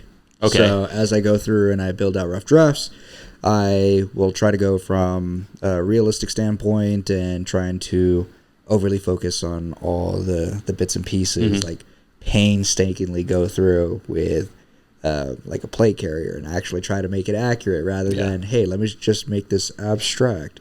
And then there's also like the anime style and, you know, getting particular fun with trying to meld what would gear look like on cartoon characters. Yeah. So case in point, the Ed, Ed and Eddie series that I dabbled with, Love you it. know, that in and of itself is like, okay, I can't make this too overly realistic with the gear because at the end of the day, it doesn't make sense with them as people. Yeah, You know, it wouldn't match the art style. Yeah. So at least trying to keep it somewhat grounded in their world while still also triggering, you know, the monkey brain of the gun autists and say, oh, yeah, that's a honey badger. Oh, yeah, that's, oh, shit, that's an AT-4 or that's a Carl Gustav, you know, things like that. And I think you do a really good job of mashing with the style that, you know, you're presented with, like whether it's like the Ed, Ed and Eddie or just like other things that you've been working on that haven't been released yet that I've seen because I'm better than you people. I think you do a really good job. My ego's through the roof right now. I think you so high, dude. I think you do a really good job of matching the styles, and I will say I think you have a huge toolbox to pull from, right? Of just the various styles that you've done, whether it's just like straight, you know, the white line work, right? Like the very simplified, where it's just the outline, and you let the negative space do so much work, or it's more of the cartoony stuff. Like I really do fuck with it, and like I get jealous of people who have like that skill set that they've worked so hard for, being like, oh yeah, I can fucking do like 18 different styles. What the fuck do you want? Right. Yeah, I mean, on my part, the styles are one side of things, but then I wanted to make it make sense rather than it be completely devoid of the intent of the creation. Like, feels forced. Yeah, that it feels super forced. Yeah, and just like I'm taking a peanut butter and a tuna fish sandwich. I'm just gonna fucking mix them together, right? Yeah. which I see. Like I like it, right? Because it's not just like Photoshop on anything. And Cooter just pulled up like my favorite animation he did of the dude. I love that one, honestly. And the pixel art of the dude just out the like sitting next to a window. There's like a whole fucking city out there, but it's like been fucking leveled, and he's just smoking a cigarette. It's a fucking vibe and a half, and it has so much character for how little's going on. Like to me, it tells a story. Yeah, it's just like, we can relate it to current events and Ukraine. It's like, yeah, that's exactly where my mind goes. This guy's in the Donetsk, and he's just chilling, having a cigarette before he gets blown up by a drone. But the crazy part is, give it like a couple more years, and you can apply it to a different conflict. Yeah. Right? Hey, put a brown. Why wait a few different years, right? Yeah, put a brown filter on this. Hey, we can relate this to Afghanistan. Yeah, you know what I mean? Yeah, for sure. It's crazy. So what is your process look like? Like, how do you come up with your ideas, and then how do you get to the finish? Well, a lot of it actually relies on music. Okay. Music and my general interests in pop culture, and in particular with like things like Escape from Tarkov. You can clearly see where there's a lot of ability to take away that, hey, this is more rooted on gun culture, but not so much of the easy to say, hey, skull guy with nods on. It's like, yeah, there's a skull guy there, but for the most part, he's kind of, it's not the focus of the point. Yeah. So like going back to, the devil horns and the Black Division, that was something that I thought was like, going back to the whole idea of Black Division technically being a part of the inner lore of Escape from Tarkov. I didn't want it to just simply be, hey, these are guys, clad in black uniforms. It's just like, it'd be pretty sick if there was also a death metal motif with this guy. Yeah. So face the corpse paint, and trying to take the front part of a skull and put it against his face. So coincidentally enough, it actually looks a lot like Ghost from the recent Modern Warfares, but I think at this point, when I created it, that Modern Warfare was... I don't believe Ghost had actually yet made an appearance on Modern Warfare 2019. I think that was only 2022 or like somewhere in the middle there. But it was just by coincidence that it ended up happening that way, which was really funny. But then I also dabbled in the physical side of things. So going full artismo, you end up going and trying to get a feel for different mediums. So using paint markers, and, if you want to pull up the canvas piece again. The canvas piece is sick. That was something that technically that was actually my first time of ever actually revealing myself, because while I was making that canvas piece, I had actually done a live stream. So dope. COVID time frame, I did a live stream, but it was only of the piece. So at that point, I had it completely white, if I remember correctly. It was a white canvas, and then from there, I was doing some line work, just some rough sketches, and so I was just conversing with whoever decided to hop on the live at that point. So you were technically hearing my voice for the first time, as well as seeing my hands while I was working. Was this your first time working with canvas? This was actually the second time. Okay. And with that, this piece, although it's not too overly big, honestly, I miss it. And it was part of a giveaway. Okay. And with that, I still have conversations every once in a while. It's been a while since we've talked, but the guy has it in his office at the time, and he fucks with it. He's very proud of it, for sure. My first time ever working with canvas was actually, I did it on a live stream too, and I was fucking panicking the whole time because I've never painted before or anything like that. I had no fucking idea what I was doing. So it's funny that you say that too, that you're doing it on a live stream. And then I also gave away mine on a giveaway for Veteran Aviation, charity out in Texas. He hit me up. He's like, hey, you have anything like you could like give towards the charity to like force like, or we just did a giveaway so they could get more followers for another event they were doing. And I was like, for sure, dude. And I gave it to them. They gave it away. And I also missed that one all the time. It was like a skull harp serpent thing. And I missed that piece a lot. I'm like, damn.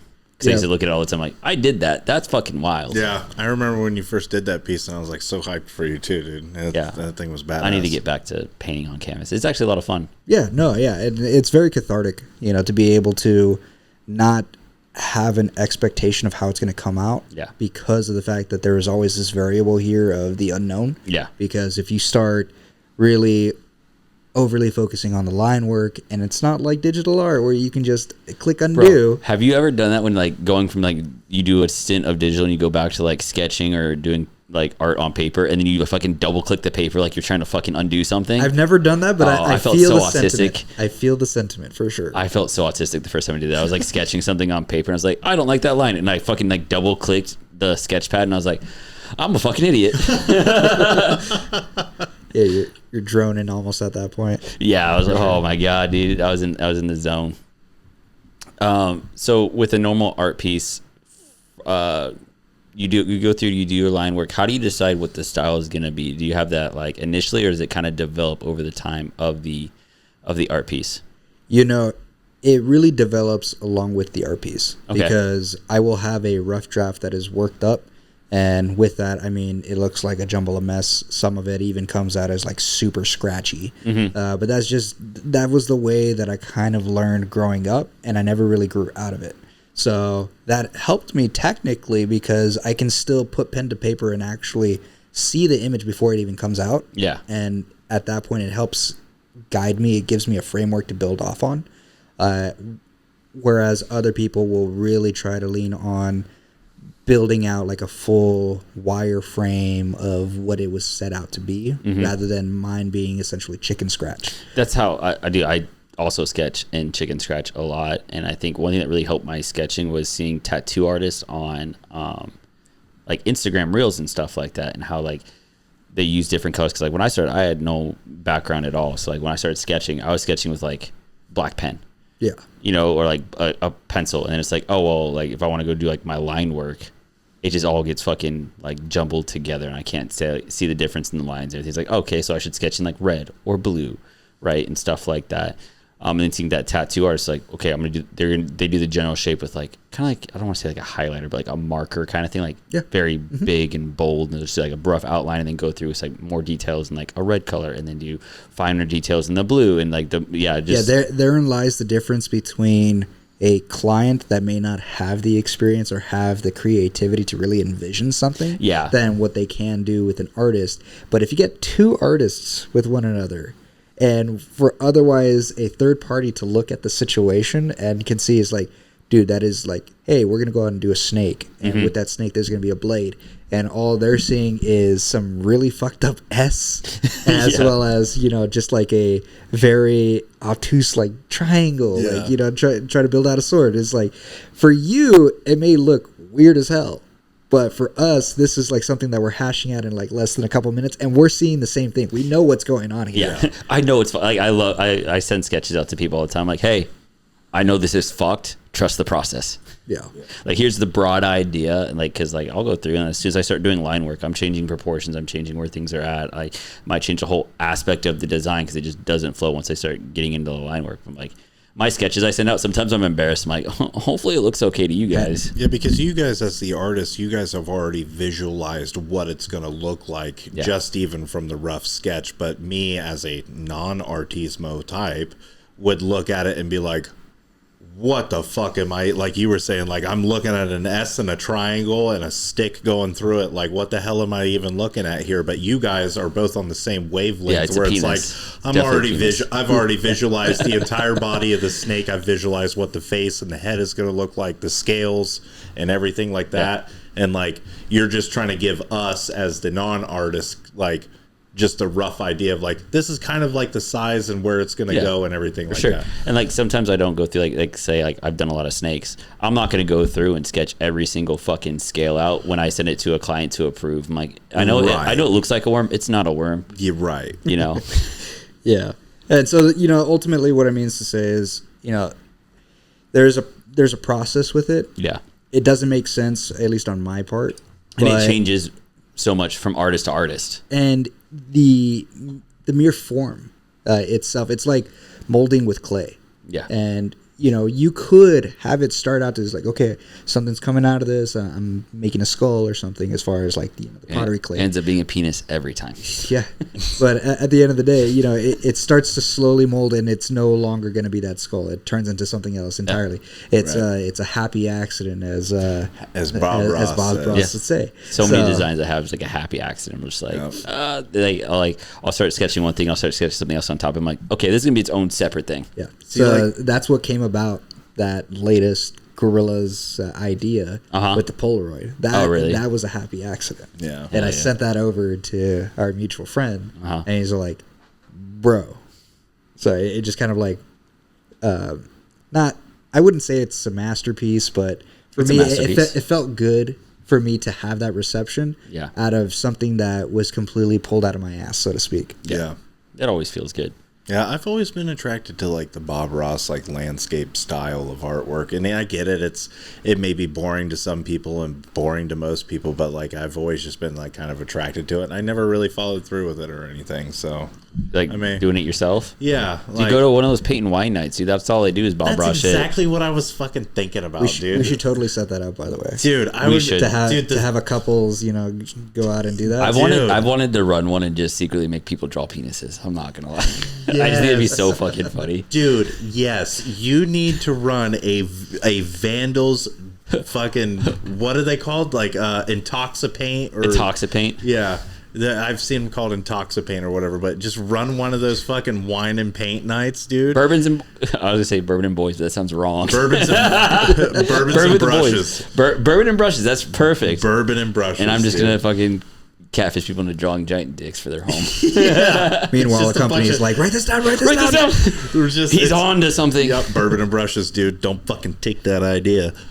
So it's gonna happen. It's gonna be great, dude. We should do it. I think it would be fucking hilarious. I want to get more into painting because like my art journey really much started on digital. Right, I was like deployed. I had the iPad. I got an Apple Pencil. Like not even an Apple Pencil. It was like a fucking Chinese knockoff where it's like you don't have any control of like your brush at all. It's just always going to be the same consistency of line.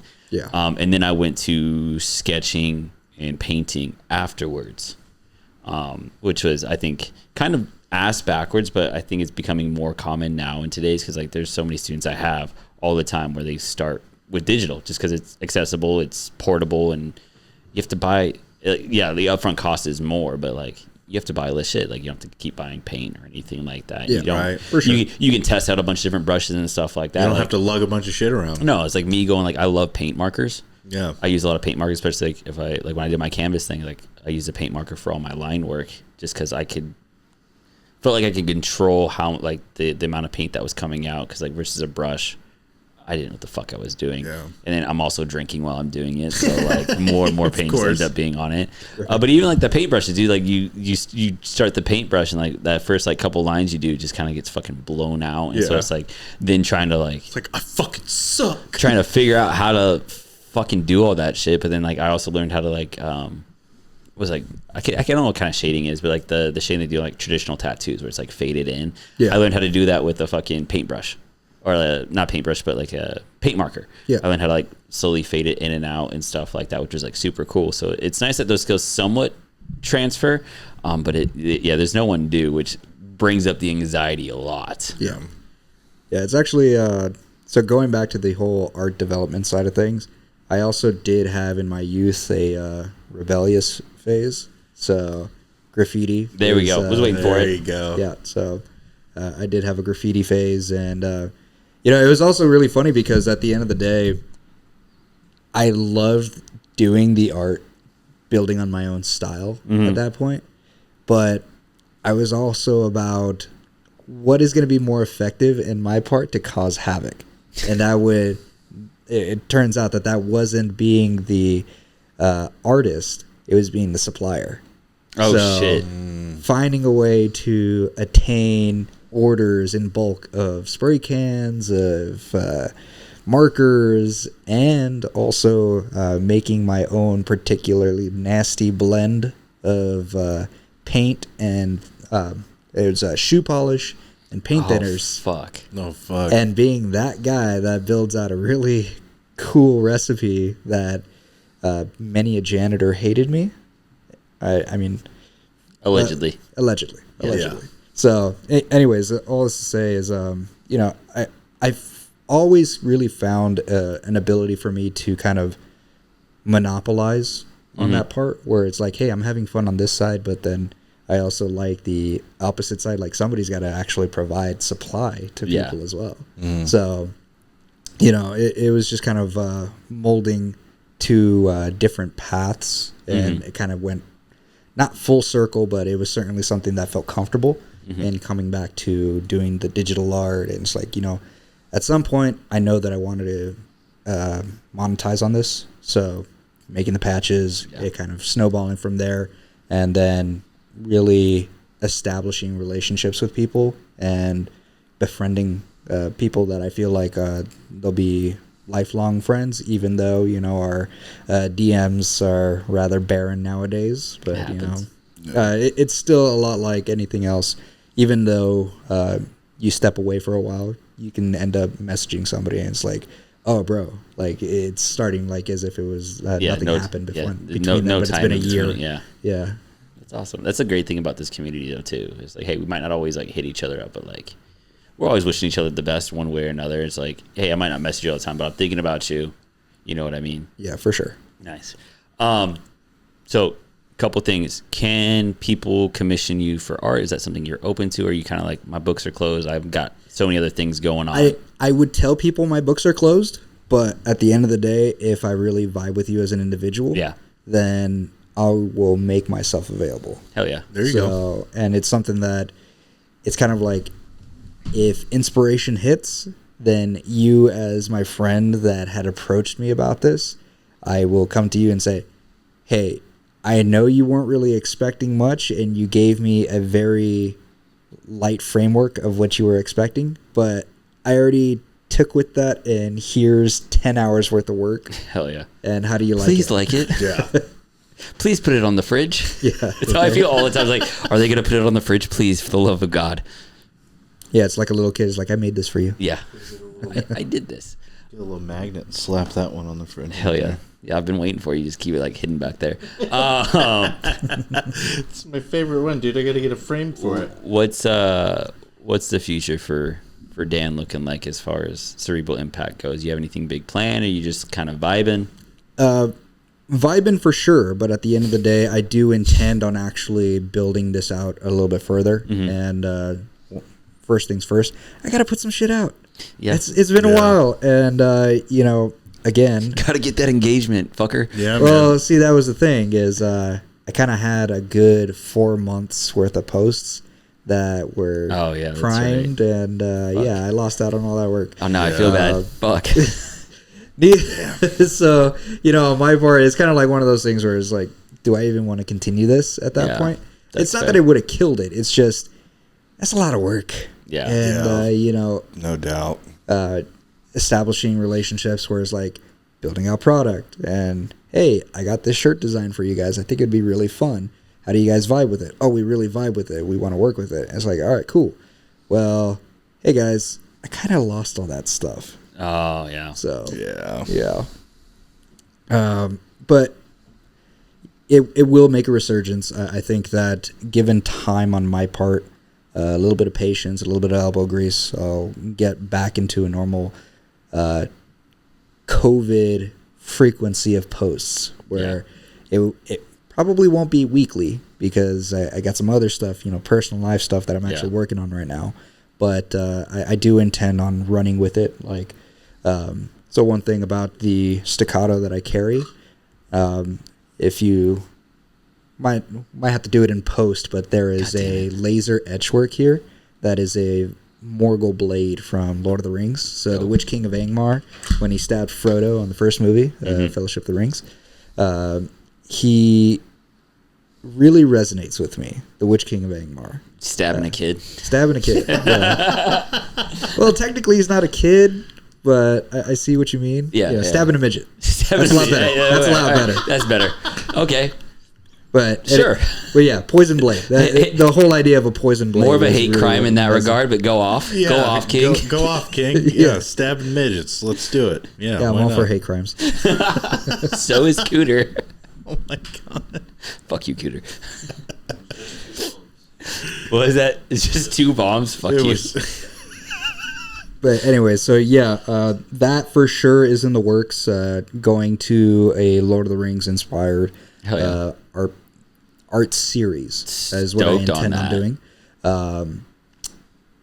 For some of you Cyberpunk fans, might have something going off with that. Particular competition shirt. So just got to find a supplier for that. So you guys are familiar with Sandevistan? Yeah. Mm-hmm. Okay. So think that and 2011s. So I fuck with that. Okay. I am speed. I am speed. That's dope, dude. Hell yeah. Where can people find you? Is it just... It is literally just Instagram. Just Instagram, okay. Now, part of me has toyed with the idea of going the Twitter route, but I am always reminded of how much of a dumpster fire Twitter is, even though people that I know are trying to adopt it and trying to like really build out their presence on places like that. Yeah. I never fucked with TikTok. I'm sorry. I just can't. It's not even Chinese are monitoring us, blah, blah, blah. It's just more so it's, as a platform where people kind of act in their worst possible personalities. Yeah. Instagram is one thing, but TikTok is kind of its own little reality. Yeah. So I never really thought to do anything in that regard, whether it's personal stuff, like competition shooting and stuff like that. I mean, it's not like it actually favors it anyways. Yeah.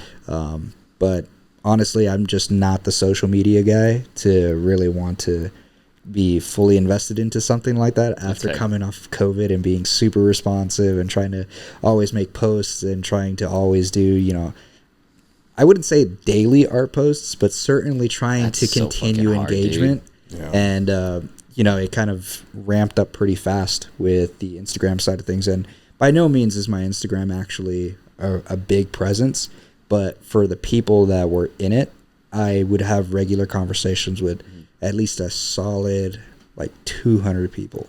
And I think that, that's the most important 2,000 people over 200 people that are actively messaging and or, having relationship building. Yeah. I think is important for anything because it helps you feel seen first and foremost, and regardless of the quality or quantity of posts and everything, they're your ride or dies.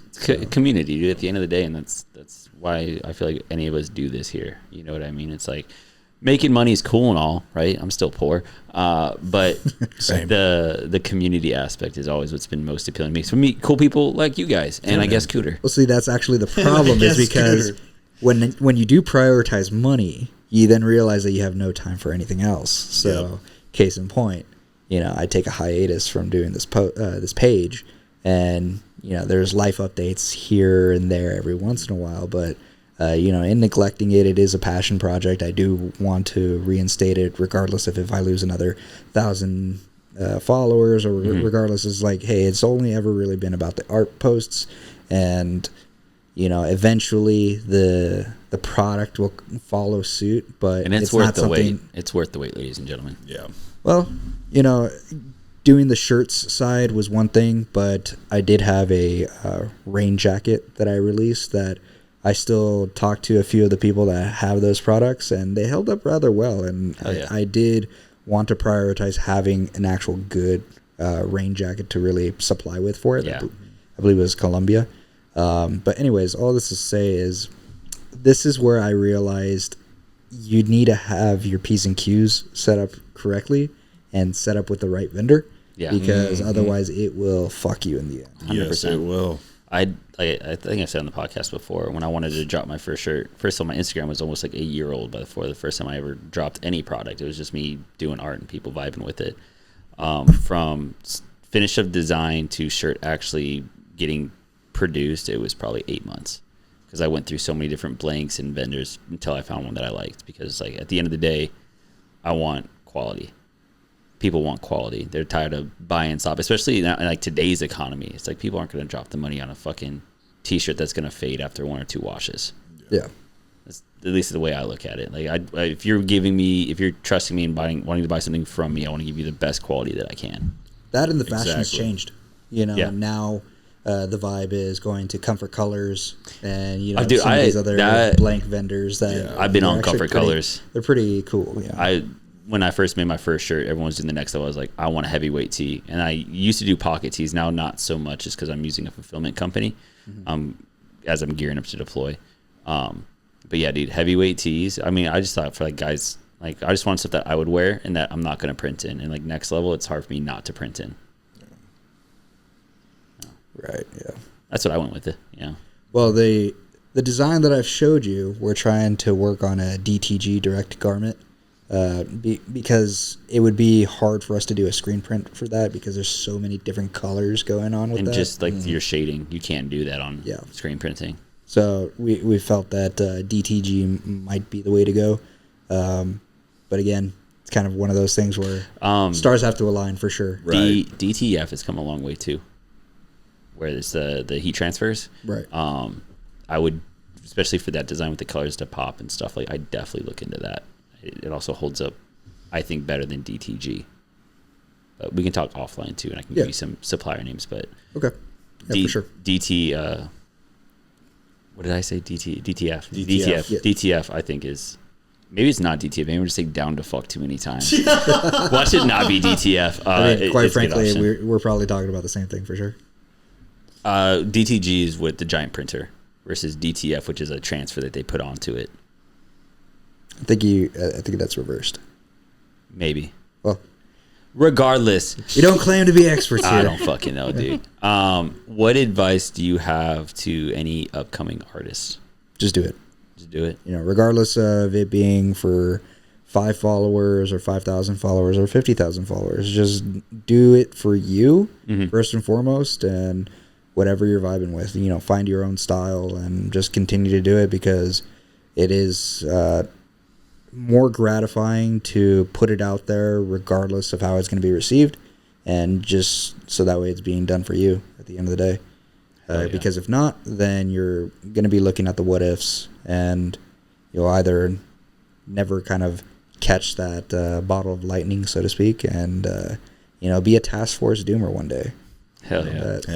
That was lightning in a bottle for sure. It kind of came in at the right time. Shout out to my boy over there at TFD. But so companies like that. Other than that, not falling into the pitfall of establishing a statement with your brand, because I think that we have this problem in the industry where everybody has to have a message that they convey with their art or with their brand, that although it's certainly something that can help, or you're trying to build this illusion of it's something grander than what it really is. I think that's where people get lost in it, and the brand stands for something that it doesn't even it doesn't actually have a message. And they attribute meaning, which some people that really builds on the brand, but then it's also kind of like a lukewarm reception after the fact when you tell them it's like it was literally nothing. And then those same people was like, but I molded my whole personality around this. What do you mean it's not anything? So, yeah. Fair enough. I like it. Yeah. Thank you so much for coming out, hanging out with us. Dealing with our little antics and fucking side conversations. Thanks for having me. My smooth-brained ape activities. I appreciate you, man. Dude, it was great getting to know you more and seeing you again. And anytime you want to come back out, you just let us know. And I'm super stoked for when you get back to posting. Yeah, I am too. I'm excited to see all the new work. It's like seeing hashtag soon. Hashtag soon. Hashtag soon. For me, it's like seeing Bigfoot when I see you post. I'm like, oh shit, let's go. Let's go. And it was nothing. This is not a drill. It's a fucking it's a very blurry picture of Bigfoot. It's a SIG meme. Yes, it was a SIG meme. All right, Cooter, play us out.